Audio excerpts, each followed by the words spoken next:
wants to see that quarterback go through his reads and get the ball out on time and to the right place depending on the coverage. And that's one of the things that you have to be impressed with when it comes to Mac Jones, is his ability to ingest this offense. Remember, just drafted in late April, and to be able to take it out on the field, and you can see sort of the strides that he's made. And he had a rough first day in pads. That was on Tuesday. Thursday, they come back in pads in the pouring rain, and he looked like he had been in the league for 10 years. We saw him yesterday, again, just sort of go through his reads, and that ball comes out quick.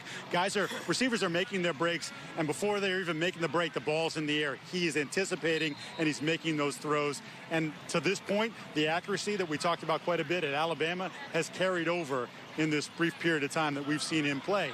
Now, when it comes to Cam, there's no question he's more comfortable, Red. I mean, look, the fast forward that he had to go through last year, signing in late June to try to learn this offense that I've said a million times has been written over the course of 20-plus years, is just absolutely insane.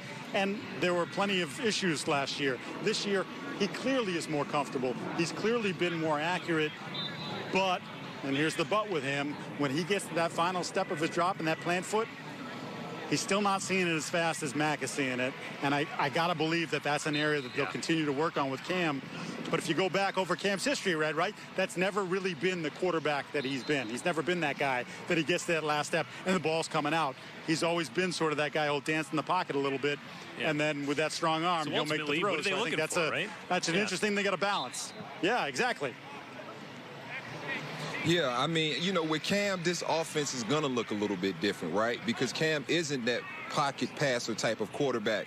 But I think it does allow this offense to still have the opportunity to make plays. I mean, we saw Cam struggle a lot last year, but we also saw games where Cam was successful throwing the football when they were behind. He was able to incorporate in, you know, that running game, especially down by the goal line, and score some touchdowns with Cam running the football, some easy touchdowns. And I know that's a big part of what Coach Belichick and Josh McDaniels want to do. That's the reason they love these tight ends, right, is because they want to make it easy. They want throws to the middle of the football field. They want those premium matchups. And when I say premium matchups, you know, Coach Belichick, and, you know, I had the chance to sit down with Scott Pioli and talk a little bit. And, you know, we both came to the same common denominator. It's a lot easier when you're going against tight ends and safeties than a team's #1 corner, right? And so they don't worry about trying to go out and get a #1 receiver and make him bang his head against the wall trying to battle that top cover guy. No, they want to put that guy right there on a little bit slower linebacker or a little bit slower safety who isn't used to getting in and out of his breaks. They're able to dictate the coverage. They're able to run the ball, be multiple when they come up. Almost check with me offense, right? If you come out and you want to defend those guys in a nickel personnel, they'll just run the football at you. If you come out and you try to be big with them because you think they're going to run the ball, they're able to check, get those running backs. Think about that, those running backs and some of those same matchup nightmares that those tight ends have the opportunity to be successful in. So, you know, this offense, whether it is Cam Newton or Mac Jones, Coach Belichick and Josh McDaniels, they're going to build in successful plays for either one of these guys. But I just think that the game, you know, you're able to protect a quarterback in practice. You know, you're able to, you know, even though they sense that pressure, they know they're not going to get hit. So, yes, the ball still comes out looking a little bit nice and pretty. But when it gets dirty, when you can't necessarily get that ball out on the fifth step or right when it's supposed to on that pressure, and you got to elude the rush, you know, that's when I kind of worry about a guy like Mac Jones. But, you know, Coach Belichick's a smarter guy than me. They've been doing it for a long time down there. And so I'm just interested to see the process. Like they've been saying, it's the process with both of these guys that ultimately is what they're looking and they're enjoying.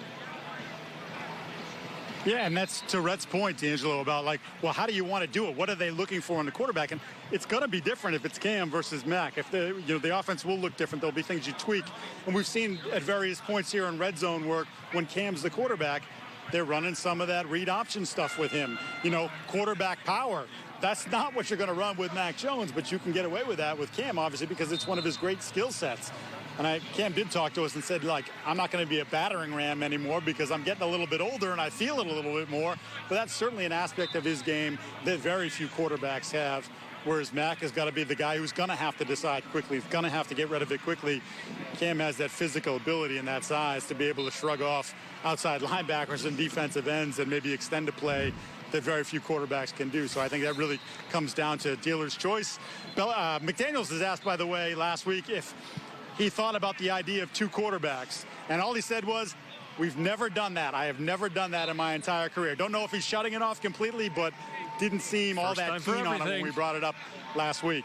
Yeah, that's right. You never know, right? Yeah.